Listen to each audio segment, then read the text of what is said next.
Bonjour tout le monde, mon nom est Vincent Fournier. Bienvenue à votre émission Propulsez vos affaires. Si vous avez été présent avec nous à notre premier rendez-vous, vous avez probablement constaté que pour faire des affaires de nos jours, pour propulser nos affaires de nos jours, il faut immanquablement s'adapter à notre nouvelle économie. Évidemment, pourquoi? Parce que je considère qu'actuellement, le consommateur a changé, le marché des affaires a changé, mais le consommateur a également changé, évolué au cours des années. Ce que je dis souvent, c'est qu'on n'est plus des consommateurs, on est devenu ce que j'appelle des consommateurs, c'est-à-dire qu'on veut jouer un rôle principal dans le théâtre de la consommation et dans le théâtre des affaires. À preuve, qui parmi vous n'avait jamais fait des recherches sur Internet avant d'acheter quoi que ce soit? Bienvenue dans le monde des consommateurs. Alors, notre sujet du jour aujourd'hui, le consommateur d'aujourd'hui, le nouveau consommateur. Et pour en discuter avec nous, un homme d'expérience qui a passé toute sa carrière auprès d'une clientèle d'affaires, auprès de la clientèle en général. Il est orchestrateur de résultats, conseiller principal chez KMT et cofondateur de Ecom Montréal. André Lavigne, bonjour. Bonjour, Vincent. Bienvenue avec nous. Content de t'avoir avec moi aujourd'hui. Super content d'être ici aussi. Bien, merci. Si vous n'avez peut-être pas remarqué, c'est aussi un homme de goût, mesdames et messieurs. Regardez, hein? On a mis le kit Propulser vos affaires. Non, sérieusement, André, vraiment très, très heureux de t'avoir avec nous. Je disais tout à l'heure, cofondateur de e-commerce, une carrière de plusieurs années au sein de plusieurs entreprises, à ton compte également, auprès de la clientèle en majeure partie. Peut-être juste débuter par, brièvement, parcours. Il vient d'où, André Lavigne? En fait, le parcours vient, un de mes premiers emplois comme étudiant, c'était à la Société des alcools du Québec. Okay. Et là, j'ai réalisé que j'aimais servir, j'aimais rendre service, j'aimais être à l'écoute, puis j'aimais engager la conversation pour essayer de découvrir des besoins, tout ça. Mon premier emploi est en technologie et dans une usine et très, très rapidement, j'ai quitté. J'ai été recruté pour vendre des ordinateurs personnels en 1984. Oui, j'ai commencé très, très jeune. Mais, la première question que j'ai posée à mon patron, c'est « ça donne quoi aux clients? C'est quoi? Comment ça leur rend service? » Et une fois que j'ai compris ça, j'ai toujours gardé cette information-là et cette question-là. Encore aujourd'hui, dans mon service conseil, c'est une des premières questions que je pose. Le truc que tu fais, oui, c'est cool, mais ça redonne quoi à quelqu'un? Parce que c'est ça qui est important. Je dis toujours, moi, l'objectif en affaires, c'est pas d'avoir des profits, de faire des profits. Notre objectif, c'est d'aider les clients à atteindre leurs objectifs. Je suis entièrement d'accord. Et c'est exactement ce que tu viens de dire. Donc, SAQ, ensuite en techno, ensuite, on s'est en allé où? Presque exclusivement en techno pendant plus que la moitié de ma carrière. Mais en relation clientèle, toujours? Toujours en relation clientèle, relation de partenariat, relation directe avec des clients, relation avec des grandes firmes conseils, etc. Mais vraiment, toujours à développer l'aspect humain et être au service et essayer d'aider. Comment e-commerce est arrivé? E-com, plutôt Montréal, comment c'est arrivé dans le parcours? Bien, en fait, e-com, le commerce électronique, dans le fond, c'est un véhicule. C'est la question qu'il faut se poser quand on veut adresser une clientèle et leur parler, c'est où est-ce qu'ils sont? Comment on va les rejoindre? Et ils sont sur le web. Fait que si je ne vais pas sur le web, je ne rejoins pas ma clientèle, je ne fais pas mon travail. Fait que le e-com est une extension. C'est pas. Tu sais, il y a des gens qui disent on va faire que du e-com. Oui, c'est possible. Si toute ta clientèle est là, c'est un bon chemin. Mais on a vu des films comme Frank & Oak, par exemple, qui étaient 100% web, se sont dit nos clients aiment aller en boutique, ils aiment l'expérience, ils aiment prendre un petit café, on va leur offrir des boutiques. C'est un peu ce que je disais tout à l'heure quand je disais que le consommateur avait changé, qu'on faisait des recherches sur Internet. Il y a des études qui disent que 70% d'un processus d'achat aujourd'hui se fait presque exclusivement sur Internet. Et on constate que les gens magasinent maintenant sur Internet. Et quand ils se présentent dans des commerces, à ce moment-là, c'est souvent là qu'ils vont faire l'acquisition. Ça n'empêche pas qu'il y a de plus en plus d'acquisitions qui se fait directement sur le web. Mais on constate que les comportements des consommateurs ont énormément changé, entre autres avec les technologies, parce que les technologies sont venues bouleverser totalement notre façon de faire des affaires. Absolument. Qu'est-ce que tu dirais qui a le plus changé justement au niveau du consommateur ou au niveau des affaires? Qu'est-ce qui a le plus évolué ou changé depuis toutes ces années-là? Bien, je pense que tu as mis le doigt exactement sur le point le plus important, c'est l'accès à l'information. Auparavant, la balance du pouvoir était vraiment du côté du vendeur. Il y avait l'information, il pouvait dire ce qu'il voulait, Ouais. et malheureusement, dans bien des cas, c'est ce qu'il faisait. Il disait Ouais. n'importe quoi. Aujourd'hui, le client, il a l'accès à l'information. Ouais. Le seul bémol à mettre là-dessus, c'est qu'il y a un côté de l'information, des études, des recherches, des compagnies sérieuses qui produisent l'information. Donc, un acheteur sérieux va aller se lancer là-dessus. Et malheureusement, puis je dis malheureusement là, de façon un peu taquine, il y a les réseaux sociaux qui ne sont pas une source d'information, mais sont une source d'impression. Ouais. Et si le consommateur se fie à ce qui est publié sur les médias sociaux exclusivement, il va avoir l'opinion de Pierre Jean-Jacques, Tout à fait. mais il n'y aura pas d'information qui va l'aider à décider. Fait qu'il va, d'un côté, perdre sa capacité de décider parce que l'information ne sera pas la plus adéquate. Est-ce que pour toi, les médias sociaux sont du bruit ou sont un outil incontournable pour rejoindre notre consommateur? Je reviens à la façon, ce que j'ai dit tout à l'heure. Où est-ce qu'ils sont vos clients? Okay. S'ils sont sur les médias sociaux, je vais leur parler à travers les médias sociaux. Ouais. Sinon, je parle dans le vide. Tu sais, la définition d'un leader, si c'est quelqu'un qui marche devant quelqu'un ou qui marche, puis il n'y a personne qui le suit, ce n'est pas un leader, c'est juste quelqu'un qui va prendre une marche. Fait que c'est la même chose. C'est que tu t'en vas où le client est. Oui. C'est ça qui est important. Et justement, ben, comment on fait pour savoir il est où notre client? Comment on fait pour le connaître? Comment on fait pour apprendre sur notre client? Tu sais, la façon la plus facile, c'est de se poser la question. Ouais. Si vous démarrez en affaires, il y a des études de marché, il y a des études ad hoc, il y a des sondages. Justement, les médias sociaux sont une plateforme excellente pour faire ça. Il y a une façon d'avoir une idée. Mais dans bien des cas, la plupart de mes clients sont en affaires depuis quelques années. Et la première chose que je leur dis, va demander à tes clients pourquoi ils ont acheté tes produits ou services. C'est ta meilleure source d'information. Ça, c'est un point important, puis je veux vraiment le soulever, parce que trop souvent, on prend pour acquis, tout le monde, qu'on sait ce que notre client veut. Malheureusement, ce n'est pas toujours le cas, et ça vaut la peine d'aller demander à nos clients pourquoi vous faites affaire avec nous, qu'est-ce qui vous a attiré chez nous. Et je dirais même, à la limite, on peut le faire avec des partenaires d'affaires, afin de savoir c'est quoi notre couleur, c'est quoi notre différence, et comment on fait pour se démarquer dans ce marché-là. Les tendances au niveau du consommateur, on vient de le dire. Est-ce que, selon toi, au niveau comportemental, outre, comme on a dit, au niveau commerce électronique, si on oublie ou on essaie d'extraire le volet technologique du consommateur, est-ce que le consommateur a si changé que ça? Malheureusement, non. OK. Le client va être influencé. Tu sais, je ne sais pas si on a à peu près le même âge. Tu te rappelles, on avait l'impression que le vendeur flamboyant réussissait à convaincre tout le monde d'acheter son produit. Ouais. Bien, aujourd'hui, les gens qui se laissaient convaincre dans le temps vont se laisser convaincre par des emails de princes d'Afrique qui doivent laisser leur fortune. Tu sais, des trucs comme ça. Fait que de ce point de vue-là, le consommateur n'a pas tellement changé.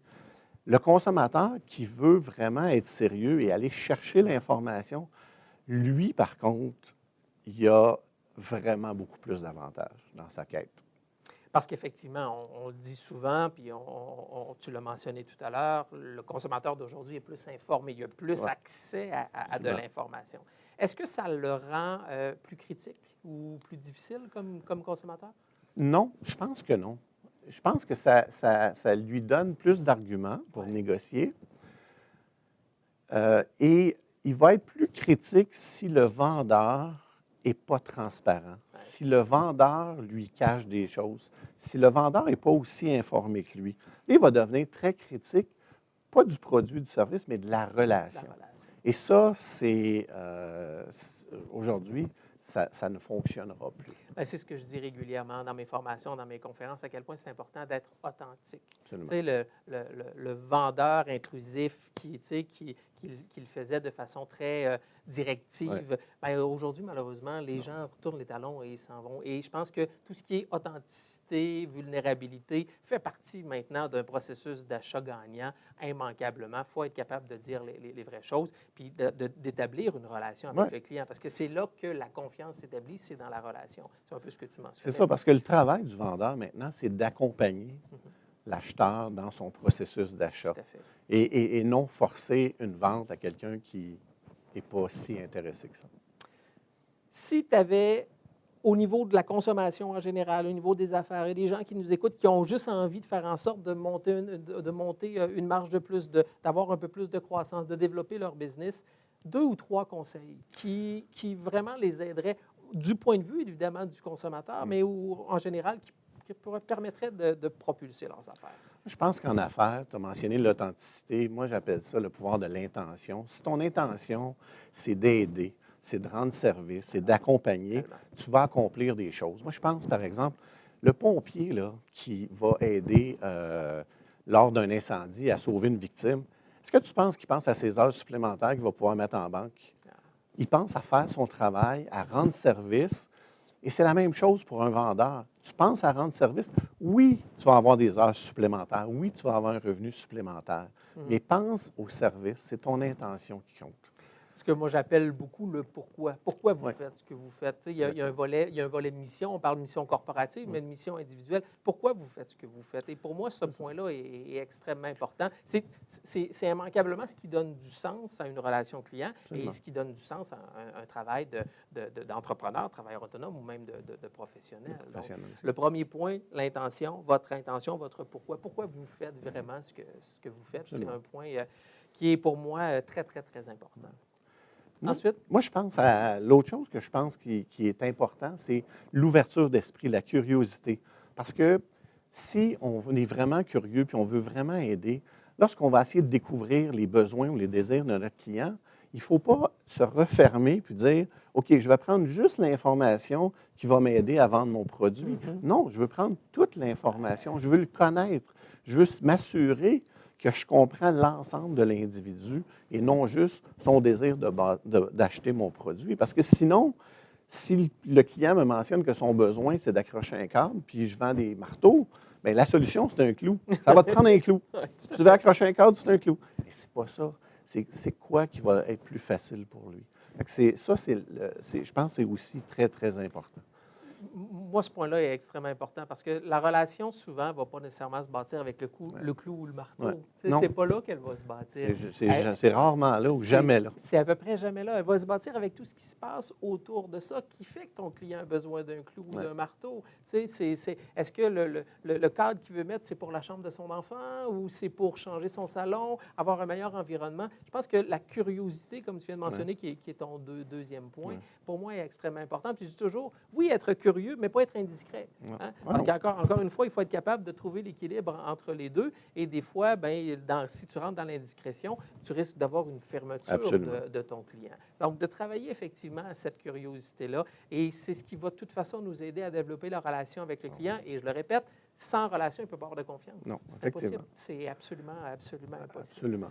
Donc, ton premier point, très important, que tu mentionnais, c'est prendre le temps de l'intention. Puis ton deuxième point, c'est la curiosité. Je te rajouterai un troisième point, qui donc, pour moi est super important. C'est qu'on dit souvent que l'empathie, c'est une qualité essentielle en affaires. Lorsque je parle à mes clients, je leur dis, l'empathie en soi ne sert à rien. Ça ne vous sert à rien. Parce que ça ne vous fait pas avancer les choses. Se mettre dans les souliers d'autrui et si quelqu'un me dit, ben, je veux absolument faire ça, j'en ai besoin pour croître ma business, mais je n'ai pas d'argent, par exemple.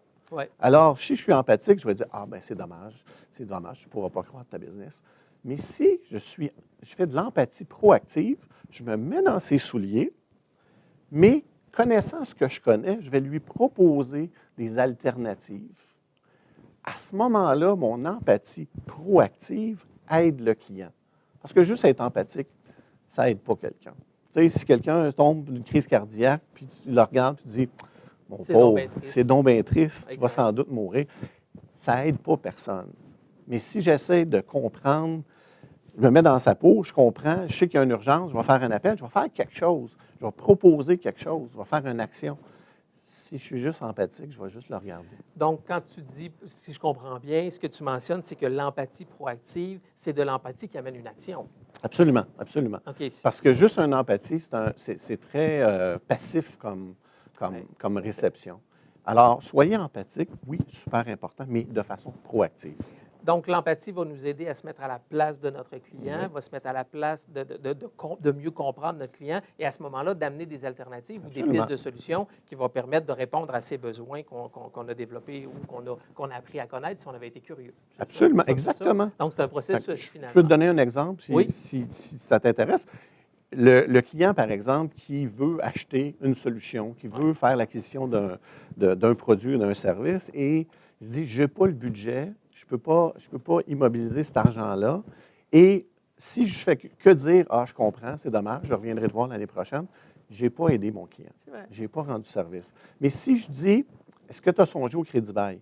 Est-ce que tu as songé à des prêts de la BDC? Est-ce que tu as songé à ci? Est-ce que tu as songé à ça? Ça rouvre des portes au lieu d'en fermer une. Tout à fait. Fait que ça, je pense que c'est un exemple à retenir pour dire, oui, je peux me faire dire non, mais qu'est-ce que je vais offrir comme solution? Et je pense que, et c'est extrêmement important, j'adore le point de vue, là, je vous le répète, d'être empathique mais proactif, c'est-à-dire d'amener une empathie qui amène à l'action. Par contre, je pense qu'à quelque part, des fois, la ligne peut être mince dans les offres qu'on peut faire pour ne pas effectivement faire ce que moi j'appelle, excusez-moi l'expression anglophone, de l'overselling. Oui. C'est d'arriver avec une liste de 22 affaires. À un moment donné, le client peut se sentir agressé. Absolument. Okay. Donc, il faut être capable de bien doser. Donc, l'empathie, la maintenir tout au long du processus d'argumentation. Oui.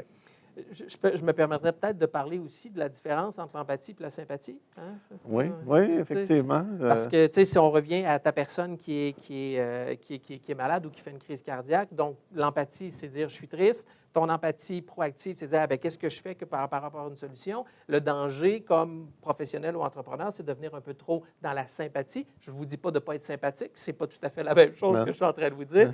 Ce que je vous dis, c'est de ne pas entrer trop dans la sympathie et se mettre à pleurer avec eux pour dire, bon Dieu, c'est donc bien triste de ce qui se passe. À ce moment-là, on est davantage dans la sympathie. Absolument. Et le consommateur d'aujourd'hui n'en a pas nécessairement besoin. Effectivement. Absolument. Donc, c'est un point qui est important. Donc, tu me permets, je répète les 3 points. Le premier point, pouvoir de l'intention, donc le pourquoi. Pourquoi vous faites ce que vous faites au niveau de votre client? Si votre façon de faire les choses est pour votre client, donc c'est le point qui est extrêmement important. Le deuxième point, la curiosité. Donc, prenez le temps d'aller plus loin pour bien connaître, pour mieux connaître et surtout, je dirais même, si tu permets, comprendre votre client pour être en mesure de bien l'accompagner à atteindre ses propres objectifs. Et le troisième point que tu mentionnais, c'est l'empathie proactive, c'est-à-dire, oui, être empathique pour notre client, mais être en mesure de lui apporter des actions qui vont lui permettre de régler ses besoins, d'apporter une solution à ses besoins, finalement, de devenir une solution pour lui. C'est vraiment les trois conseils. Mes 3 conseils. C'est des conseils vraiment, vraiment super intéressants. J'aurais envie de te poser une dernière question, André. Vas-y. Le succès, la réussite, la définition pour toi, c'est quoi? Premièrement, c'est très, très personnel. Ça va te chercher. C'est est-ce que tu remplis ta mission? Puis on retourne à l'intention. À l'intention, tout à fait. Si mon intention, c'est d'aider et que j'aide quelqu'un dans toutes les actions que je fais, bien, j'ai du succès. Fait que la mesure du succès, ce n'est pas quelqu'un d'autre qui va vous l'imposer. Ce n'est pas votre comptable qui va dire « Oh, tu as eu du succès cette année. » Non. La mesure du succès, c'est est-ce que j'ai rempli ma mission? J'adore ça. Je partage à 100% ce que tu viens de mentionner là. André, on a déjà pratiquement fait le tour de notre entrevue. Ça va trop vite. On aurait pu en discuter encore longtemps. Si les gens veulent te rejoindre, si les gens veulent communiquer avec toi, on le fait de quelle façon? Tu peux aller sur mon site web, andrelavigne.ca. Parfait. C'est la méthode la plus facile. La plus simple, andrelavigne.ca, orchestrateur de résultats. Je répète pour tout le monde, si vous voulez propulser vos affaires, intention, curiosité, empathie, proactive. Merci infiniment, André. Grand plaisir d'avoir partagé avec moi ce moment-là et d'avoir partagé avec les auditeurs tes conseils tout à fait judicieux. Toujours un plaisir de te rencontrer. Merci beaucoup. Pour vous, c'est déjà terminé malheureusement. Si vous voulez avoir un peu plus d'informations, un peu plus d'idées, de trucs pour propulser vos affaires, bien, je vous invite tout simplement à aller voir mes formations Impact instantané, la méthode par où le succès commence, ou encore As Vendeur, les 10 atouts de la vente nouvelle génération. D'ici là, je vous donne rendez-vous à notre prochaine émission et je vous dis ciao. C'était Vincent, votre optimisateur de performance, qui vous dit à bientôt.